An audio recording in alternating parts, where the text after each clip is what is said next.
Welcome to Maximize Physical Education, engaging students bell to bell with Kyle Bragg and Tanner Roos. I want to say thank you to ND Shape for having us. All right, yes, thanks for coming. This is Kyle. This is what we have at the beginning of each lesson for students, but for us, we'll do the same thing, the what, why, how. So we're gonna learn how to intentionally plan, give students choices, use meaningful technology, learn some questioning techniques, some feedback, and effective transitions. And why are we learning it? These practical strategies can help maximize time, increase teacher effectiveness, and improve student learning. And then how do I know if I've learned it? If you learned and could apply at least 3 strategies or concepts outlined in this presentation. At the bottom, that's where we have our grade level outcomes, but our outcome or our objective today is to maximize your program. And we appreciate you coming, and we have some things that have worked well with us. And if you like them, awesome, give them a try. If not, no big deal, but we wanted to share them with you and see if they work for you. Yeah, we're excited to talk today. Our first section is going to be intentional planning and effective transitions. I'm going to start with my smartwatch, and I plan, first day of school year, I get my calendar out, and first thing I do is I find out when class ends. And I always set an alarm about 3 minutes, or now this year it's a little bit longer because we have to clean the equipment. But so about 5 minutes before class ends, I get this little vibrating alarm on my wrist. It reminds me to get ready to shut down the lesson, gets me ready to clean, make sure we're in line, we're ready to go. I love my smartwatch for that reason specifically. It does a lot of other cool stuff, like the Bluetooth music. Kyle, you use a watch for PE, don't you? I do not. I have before. It's actually funny. I have a lot of student helpers that remind me when things are coming up. So that's what I do. Oh, that's nice. I thought we had maybe discussed using the Bluetooth music controls. That's another cool thing a lot of people can do. And it doesn't have to be Apple Watch or anything specific, but those Bluetooth music controls are great. You don't have to stand right next to the CD player like I used to when I first started teaching all those years ago. Yeah, that's something I do love too as well. I can move around, I can turn the volume down wherever I am, and then that allows you to give good feedback. And then once you're done, you can turn it up again. So yeah, that's awesome. Yeah, there's a lot of different ways to do that with smartwatches. So when students come in, I like to have on the board everything that they need to know coming in. So they're not asking me what we're doing. It's always projected on the board, and it's very short directions with visuals, so it helps them understand how to get started quickly. So here's an example of what could be on the projector as they come in. I use something called Class Dojo. It's an app that does a lot of things, but in this case, it pairs partners, and it goes along with my randomly. So it goes along with my philosophy of open-mindedness and working with different types of people and getting to know different people. So you never have that one person that maybe doesn't get picked, or no one's left out. So I have those projected, so they see immediately who their partner is, and it says something like, okay, the person on top, so Rachel would be on top of Alexandra, so Rachel grabs the dice, and then they roll it immediately, and they get busy with the gifts are on the board. These are from Kevin Tiller. Thank you, Kevin. But as you can see, since their gifts and visuals are already playing, they know exactly what to do with the short directions and the visuals to help people, especially the younger kids that might not be able to read as well. So the gifts are huge, and having that projected early, right when they come in, the music's already blasting, we're welcoming them with some fist bumps or whatever, and then they are getting started right away, so that can really maximize that time rather than just sitting down, taking attendance, all that stuff. So it's been beneficial for me. If you don't have Dojo, because we don't use Dojo at my school, there are other things like Team Maker and Team Shake that I know a lot of PE teachers have used to get their team set up. That's been a game changer for a lot of people. And also too, if you know 2 students don't get along together or are always partners, you can actually put that in the app that you don't want them to be paired. So it's good to, you'll find out a lot of people will get to know people they didn't know before, and they'll develop friendship that never would have happened if they're always picking their same best friend. Yeah, excellent. We actually did this in class today, but I want to talk about why we use GIFs. We use GIFs in class for a lot of reasons. And Christina Palateco, our buddy over there in Australia, she had tweeted out a list of things, and these were some of them, such as students have less anxiety when they can kind of see what to do rather than just hearing the instruction. It's nice because it provides that equal learning opportunity for all students, whether you're in my class today or if you're in my class tomorrow. They're all kind of getting that same thing. My favorite is that this is constant and words disappear. I can say something to a student, and if they're only half listening or if they're distracted, they might not catch it. But if they're distracted in that moment and suddenly, a minute later, they're back on task, they can take a peek up here and they can see what to do. So that's one of my favorite reasons why I use the GIFs. It also develops that independence Kyle talked about earlier. And some of those other things you can read up there. But I love this. Originally, this is Mike Genicola, and I just took some GIFs of students in my class. So thank you, Mike. And I like that too. You can create a powerful moment for some kids in your class if you make the GIF of the kids, and you can use that maybe as a reward if they're doing awesome. And they absolutely love that when they see themselves, they feel famous, and they are going to be extra bought in that day for sure.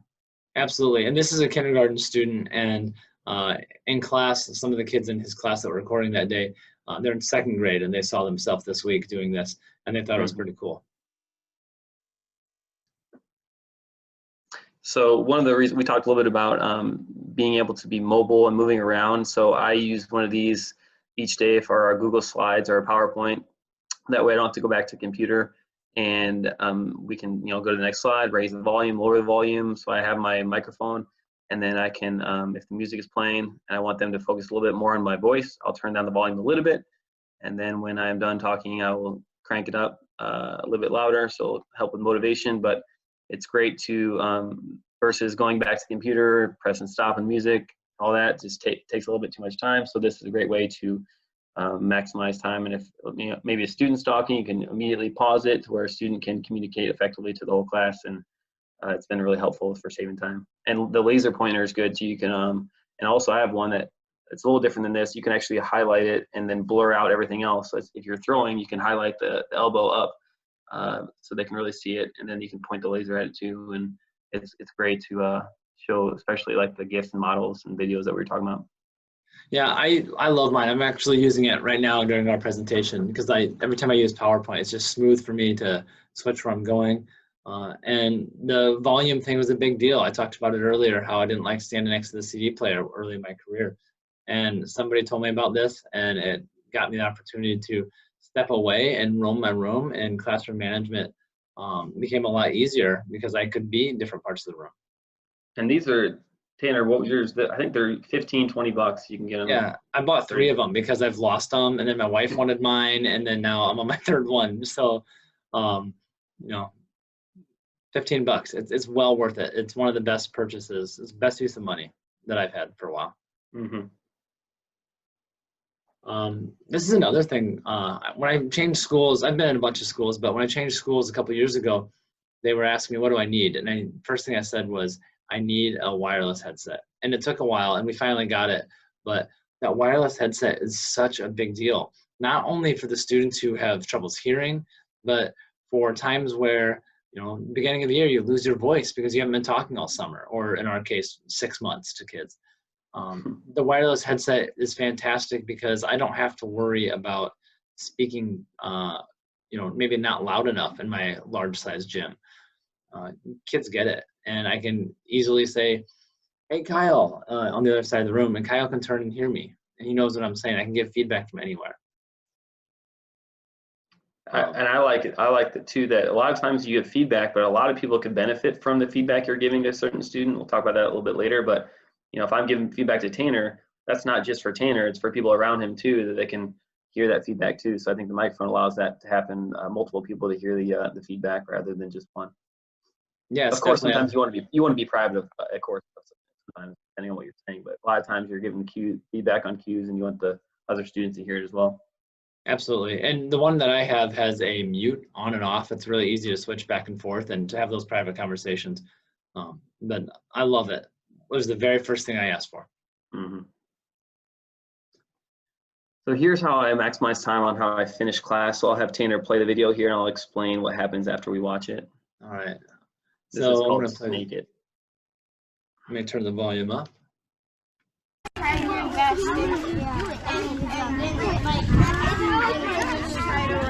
Finish up that thought in 3, 2, 1. Gator, gator.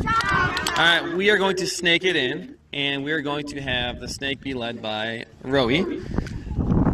We're going to have the tail right here, so Rowie's going to lead us in all the way to the yellow line, and our tail is going to be finishing.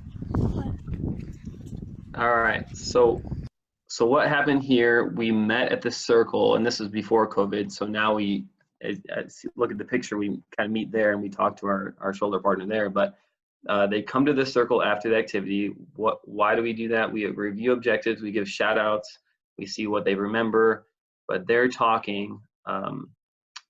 Since they don't know who the leader is, they don't rush to the line, right? So I've heard a lot of people have a tough time when kids are just running to the line or whatever. There's no need to run to the circle because they don't know who's going to be the leader or the head of the snake. And then I pick someone that was being extra awesome that day, or I allow other students to give some compliments and choose that who they think is the head of the snake should be. So it's not for how good you are at an activity. It's as far as skill level. It's good. It's usually about how well you listen, or if you give compliments, or some sort of SEL skill there to make it possible for everyone to get, right? So it's equitable for them because everyone can be nice, right? We talk about how I like to give compliments to the people that everyone is capable of doing, not how far you hit a tennis ball or something. So, and yeah, that's a nice. Yeah, go ahead. I'll say that's a nice touch, and I know later on in one of our slides you bring that point up again. Yeah. So, and then you see in the picture there, right now we have a shoulder partner for distancing, but we also have a mindful minute that we finished with, and they're doing it right now. You see the girl in the back doing a little meditation. So I usually have the video playing, some sort of visual on how fast to breathe, like 4 or 5 seconds in and then out, so they can get a visual. We did a Pokemon one the other day. They really liked it, where they were blowing out the flame from Ross Chakrian. Thank you, Ross. But it's just a great way to calm down the class as they head back, and the classroom teacher will love you for it too, because they're already calm and ready to learn, which helps them maximize their time. But the mindful minute is great for self-regulation and calming themselves down, regulating their emotions. Right on. We're going to go ahead and move on to student choice. Student choice is a big deal in PE, and I'm starting to become a little bit better at student choice. I used to be a little more controlling, and I've realized a lot of benefits to maximizing your PE program by adding in that student choice. Here's one example. This is a game that we play at my school. It's called Uber Driver. It's got such student choice that I didn't even name it. A kid named it. You can see over here, kids are coming up, they're touching some things, they're deciding where to go, and then they're interacting. All this is things that they're deciding to do. I set it up for them in a way that when they are doing their activity, I don't have to say, push your kid around this cone, touch the wall, come back, switch. The activity is designed for them to make all the decisions, and they love it. I tried this the first few times where I was saying, okay, here's where you need to go, and they've got to go to the supermarket, go to the whatever, and it was fine, but I realized I didn't need to do that. That was taking away their creativity.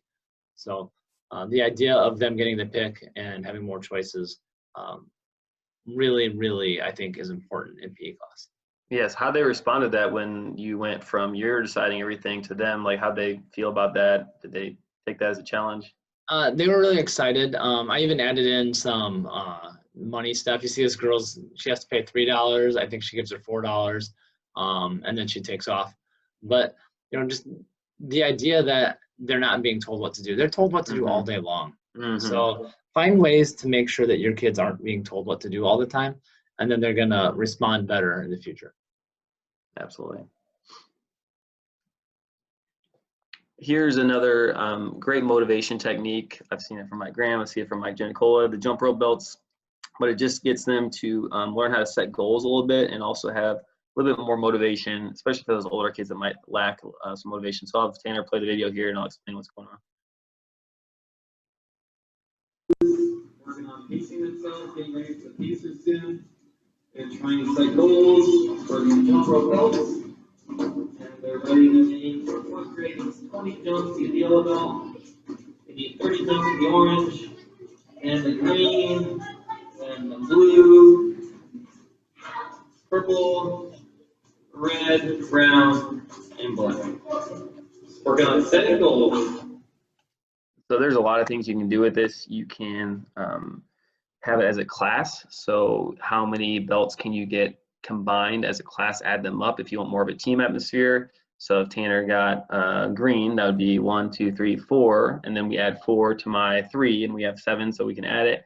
You can do it individually. They would write their name down for what the latest belt they accomplished.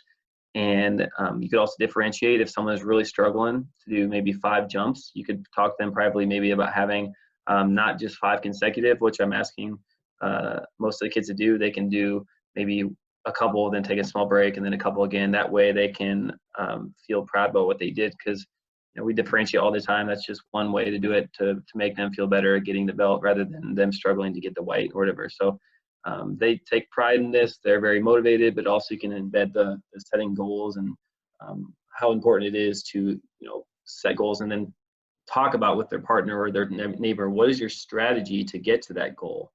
And then they'll bring up pacing and taking their time and following the GIF. Well, once again, we have the GIFs on the board so they can have a model constantly playing. So it's a great way for them to have some self-directed learning there, kind of look at the GIF and do their very best, but also embed some setting goals and strategies as well.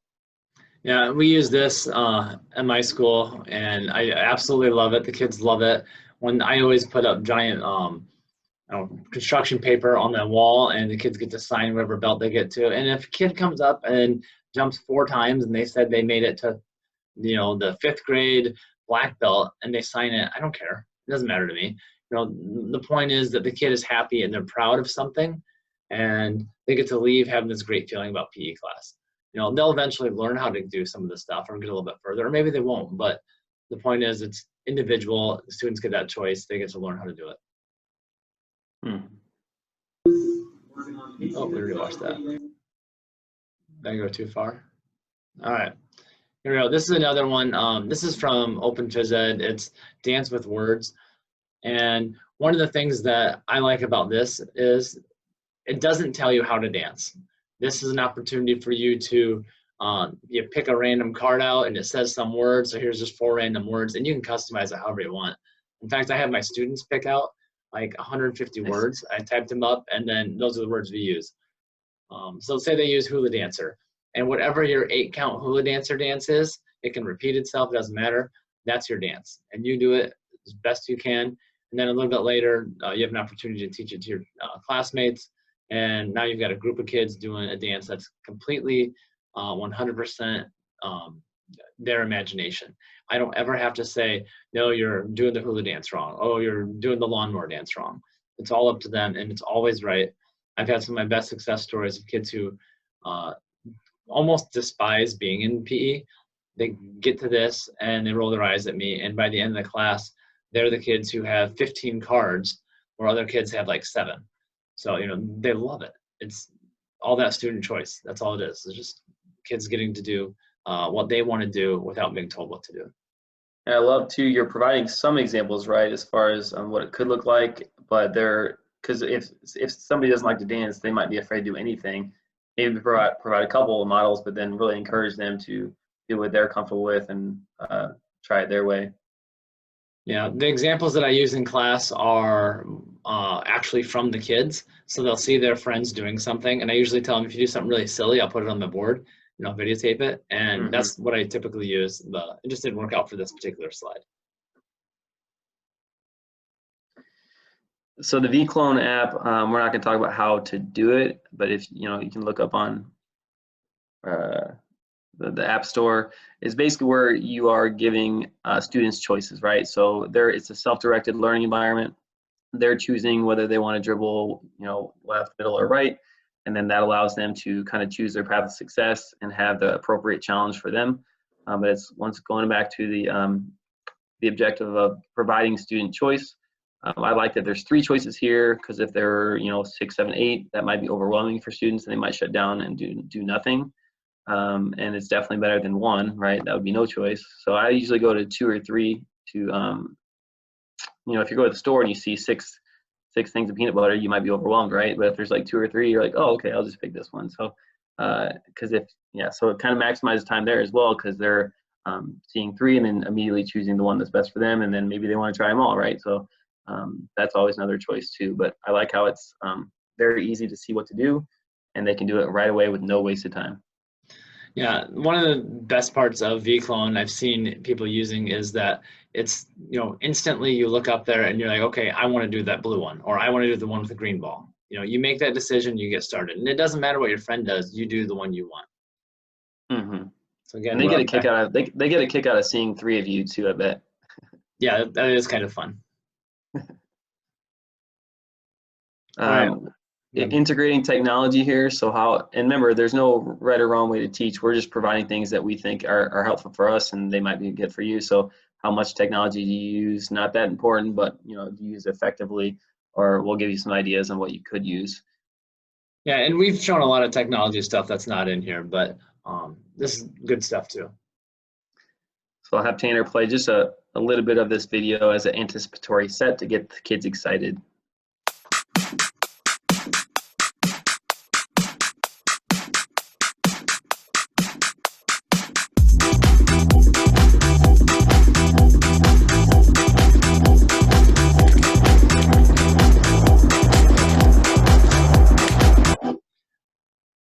So as you can imagine, students will probably be pretty pumped to do some long ropes or short ropes after seeing that, because they see how awesome it can be, right? So, but it's important to note, make sure you tell your students that takes a lot of practice, right? We don't want to compare ourselves to them, but it's something that you can accomplish if you work really, really hard at something, and it just gets them so pumped rather than saying, okay, we're doing jump rope, here we go. They get to see how cool it actually can be.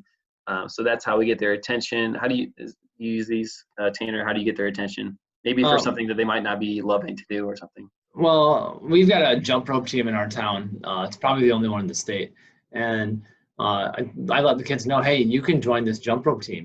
These are some of the cool things that jump rope teams can do. And then they get to see these people who have been doing it a little bit better.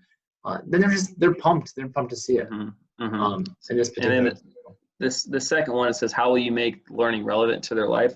So if they don't necessarily love jump rope, even though they might kind of after that video, talk about what or better yet, have kids talk about what does jump rope help?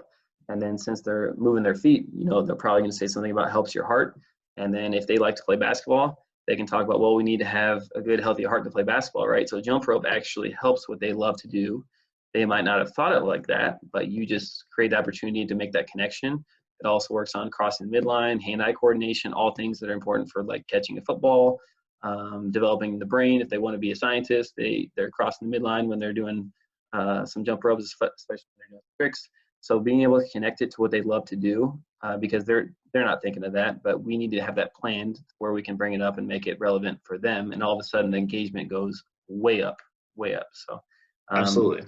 Just take a couple minutes. It's, you might be saying just taking 2 minutes out of activity time, but trust me, it's worth it, because now you're making it exciting and you're making them relevant for them, and they're going to want to do their best that day.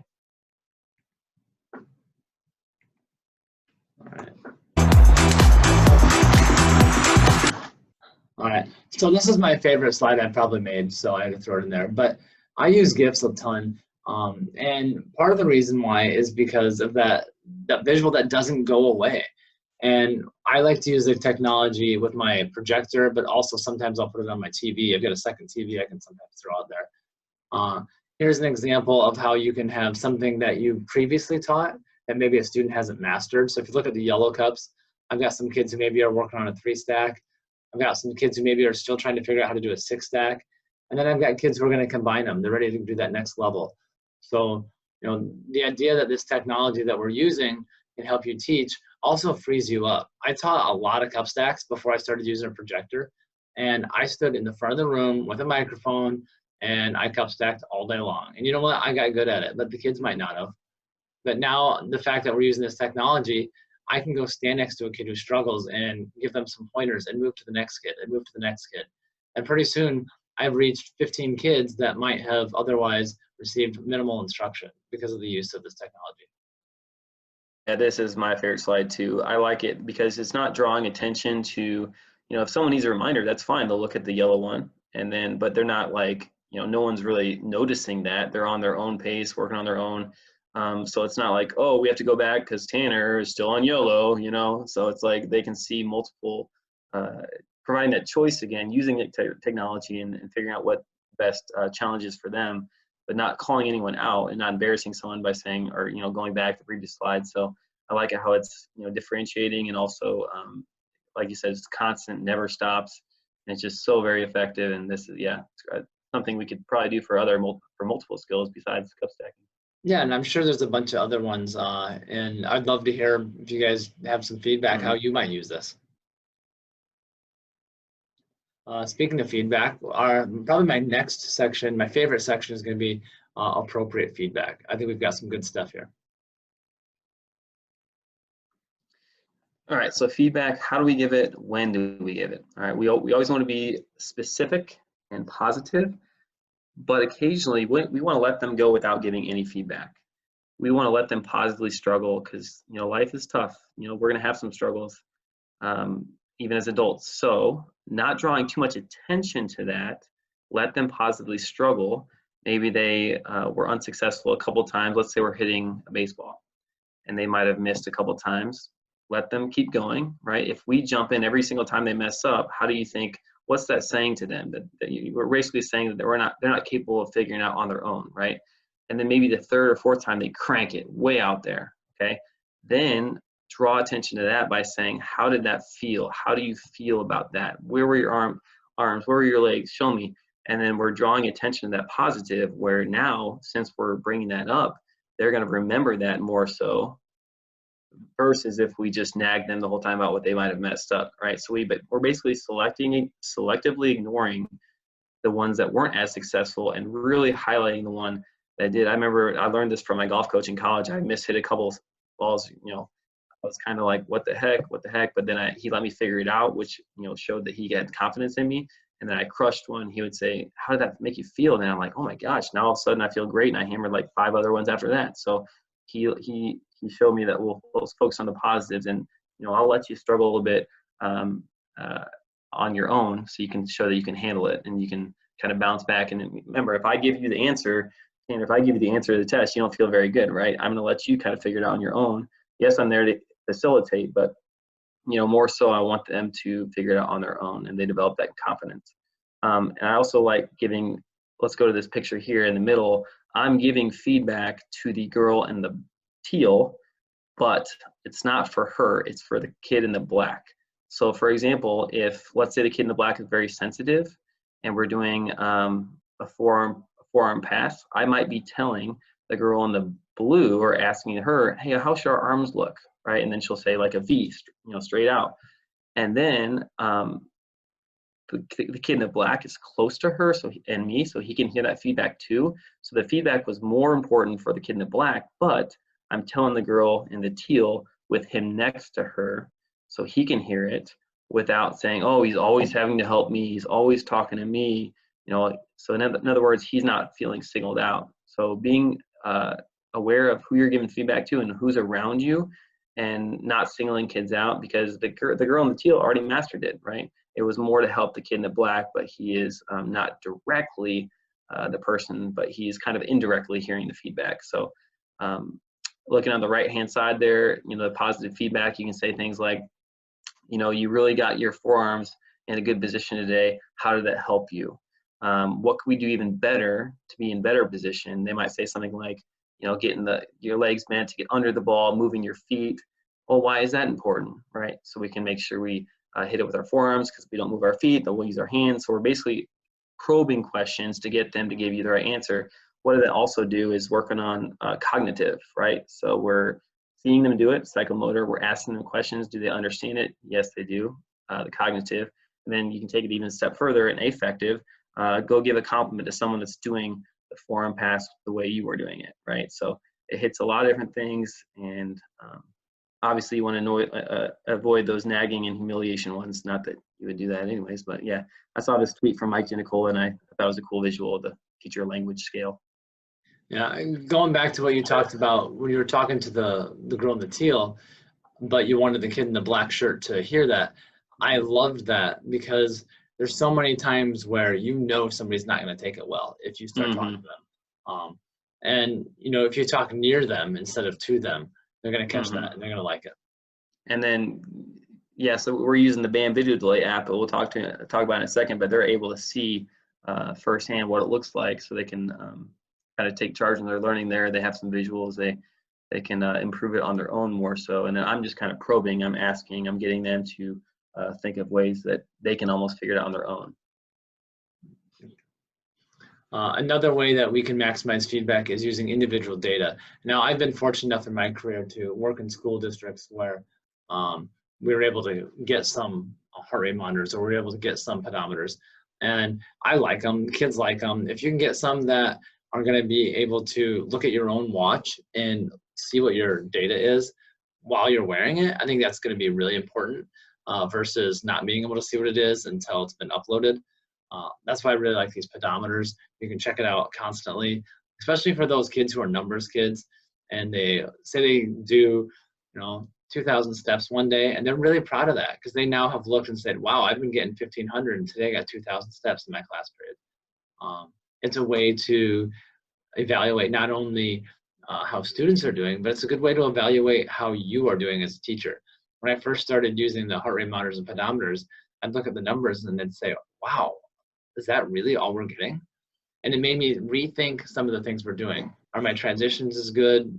Maybe they could be better. Are my activities as good? Am I talking too long? You know, all of these things are going through my mind. What can I do to help them increase their data? But it's helping me out, because if I'm having kids move more, then I'm going to feel better about that. I'm going to feel better about my program. I'm going to be excited to bring new things to the program. That's kind of why I really like this, the heart rate monitors and the pedometers. Yeah, those are great too, and it also could justify or help justify your grades for evidence. That way you can prove if someone questions why so-and-so is doing, well, they didn't, you know, look at the steps versus what their goal was. Or it also motivates the kids too, though, because they have, we talked about setting goals earlier. If you have, you know, some goals that they can look at and then they can check it so they can monitor their progress, that allows them to make adjustments mid-lesson without needing you, right? Because you can't go and, you know, there's 30 kids in your class, you're not gonna be able to, hey, how's your goal going? What can you, they're gonna figure that out. And then you can maybe give some cues like, hey, if you're here, you're on the right track, but they can kind of monitor their own and then figure out how they can adjust it mid-lesson if needed. That's right. All right, I'll let Tanya here play the video and I'll explain what's going on. All right. Turn your ears up real good.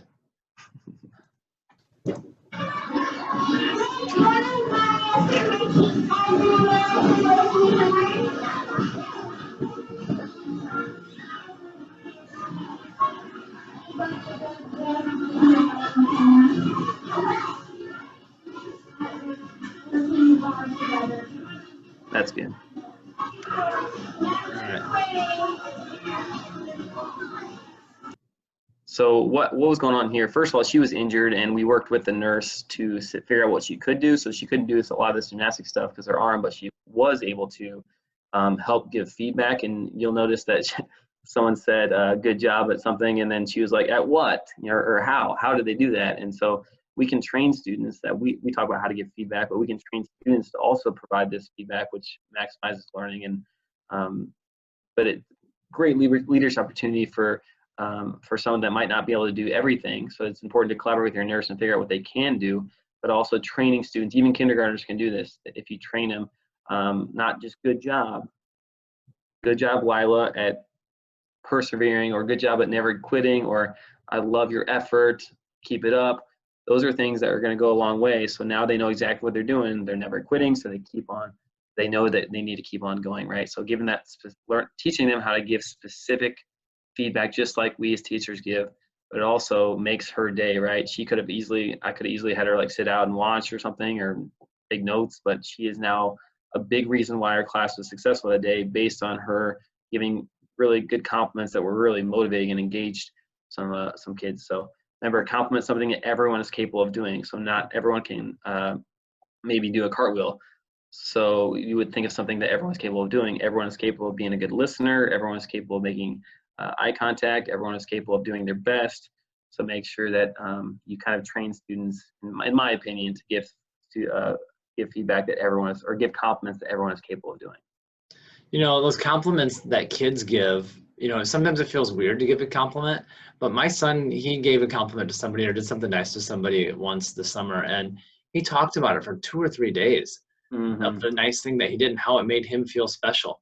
So you're giving these kids an opportunity to have that feeling that's going to stick with them, and they're going to go home and they're going to think about that. So and that's, yeah, so that we call it a win-win. So she feels good, the person who gets it feels good, and that's something that's going to connect happiness and PE, right? So they're really loving PE because of these compliments, and all of a sudden they're going to want to be more active now or after PE because how happy PE made them. So we're trying to connect joy and happiness with movement and physical education. Therefore, they can pursue other activities after class is over.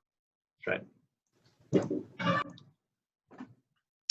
So, one way to maximize learning and get an assessment quickly, a quick formative assessment, is I might have this on the slide on my projector, and you know they just see it and do it, right? So instead of, you know, writing down with a pencil or taking some quick little quiz, or, you know, we could use the clickers or you know, some sort of quick assessment, but this gets them to do it to get some movement while they're showing you. So let's say you have this up and they're doing the push-ups and it says do the cardiovascular endurance, one that improves cardiovascular endurance. You know that there is something that you might need to reteach, right? Because we know they should be doing jumping jacks. So this worked really well at home, distance learning, because they couldn't see each other. So I could see immediately on my second screen, I could see all the kids and I can see who knows that and who doesn't. So maybe one 4th grade class knows it really well and we can move on, while other ones maybe not, and we can reteach that and have some people that do understand it explain it or show, and that way we can, because there's no point in moving on if they don't understand it, right? We don't teach the lesson plan, we teach the students, right? So if the lesson plan says move on, the kids are ready to move on, you don't move on. And this is a great assessment. It kind of like drives instruction for that day. You can do it for all the, there's lots of ways you can use this, but a lot of gifts you can for any question really, but it's just a great way to incorporate some movement and also an assessment at the same time. Right on. Here's kind of how I do my lessons. I start off with my grade level outcome. You see over there in the black text. I leave that up there so the kids can see what it says. Sometimes I'll be able to give them a video if I have a video or a GIF. And then I always ask them, you know, can you, whatever. And then if you look over here in the colored parts, those match up with my Plickers questions. So if they're going to be at grade level, then it's my 3. If they're going to be above grade level, so say it's a 4th grader, I want them to be at the 3. And if they can do the 5th grade stuff, great, that's going to be a 4. And if they're still at 3rd grade stuff, it might be a 2. And those are similar wording as the grade level outcomes for those particular grades. The nice thing is when I use my Plickers questions, the way I have it color coded, they know kind of how to use the Plickers already, but it just gives them that sense of, okay, I'm at yellow right now, or I'm at orange right now, and I'm going to get to 3, but I'm not there yet. I'm gonna get there. And then it gives them a goal. And then they get so happy when they're able to flip their card from a 2 to a 3 and eventually to a 4 if they can. I like Tanner that you give this to them at the beginning so they really know what they're being assessed versus just kind of randomly brought up at the end. Therefore, they have a goal in mind and they know it makes them more valid, right? It's really important to let them know what's going on, to give them that what, why, how, and set the tone for the lesson to where they know exactly what's going to be assessed versus kind of surprising them. Yeah, and I find that students are more successful if they know what I'm looking for. And this is clear. It's like, I'm looking for you to be able to do 3 consecutive jumps with a self-turn rope. And kids are like, I'm terrible at jump roping. I can only do 5 jumps.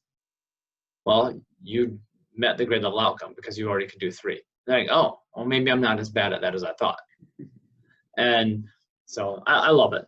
And then you see up here, I was talking about Plickers. This is a 45-minute presentation in about 60 seconds, so hold on. There's a Plickers card. If you don't know how Plickers works, you flip it over to the right side. Whatever side is up is how it's going to record when you scan it. Here would be my questions. I'd have that on my projector. Is it prep 1, A, B, C, or D? Kids are looking at it. They see it. They run over.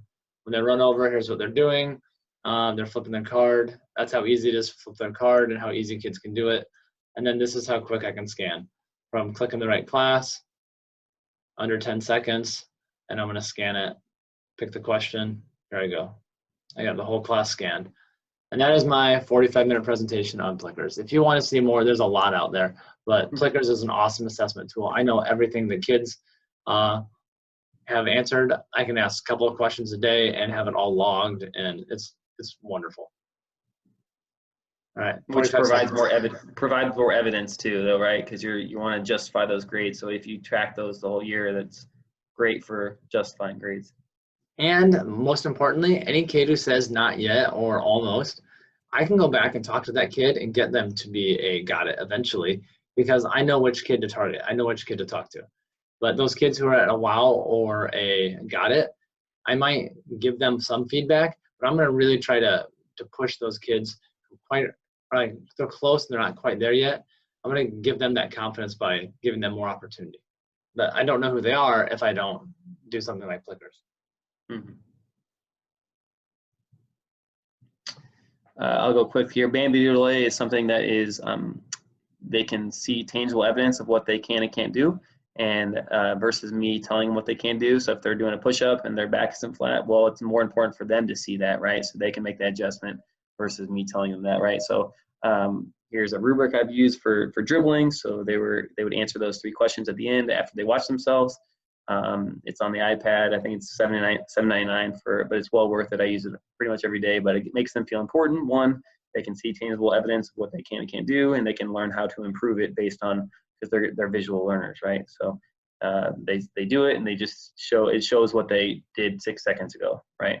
And here's a video of Jim DeLine's class doing basketball.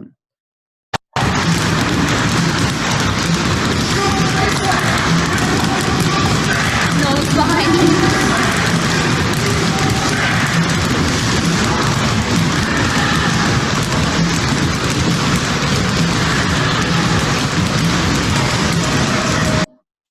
So it gives them a leadership opportunity too to analyze their performance versus me telling them what they need to be doing. So it's a great way to give them autonomy and let them go as we're kind of facilitating rather than telling them what to do.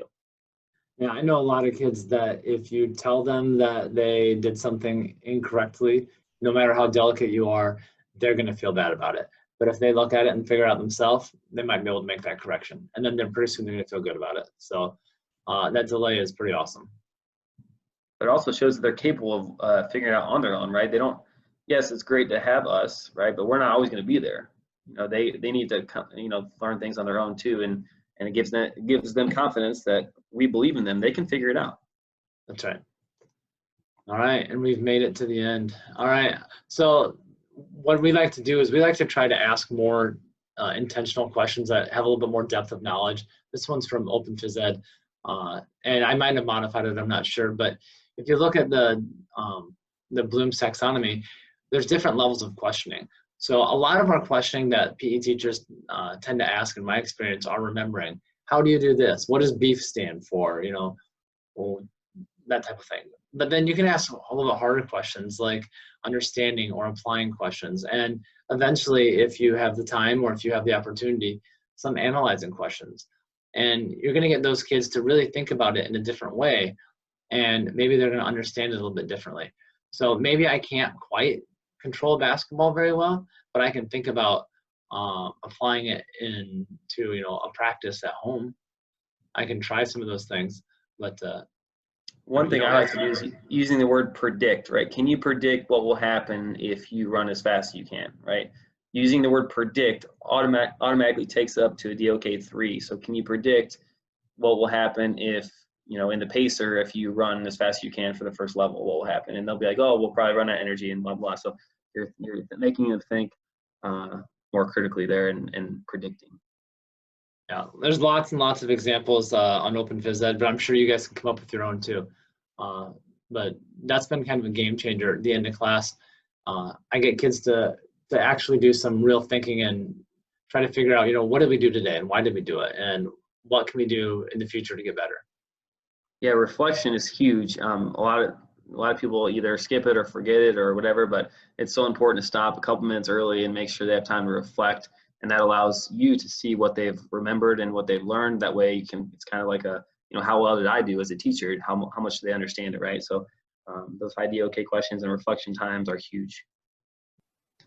Thank you for attending our session. We really appreciate it. Please reach out to either Kyle or myself if you have any questions. You can reach Kyle at ELEMPE1 on Twitter, or myself at Mr. Roos PE.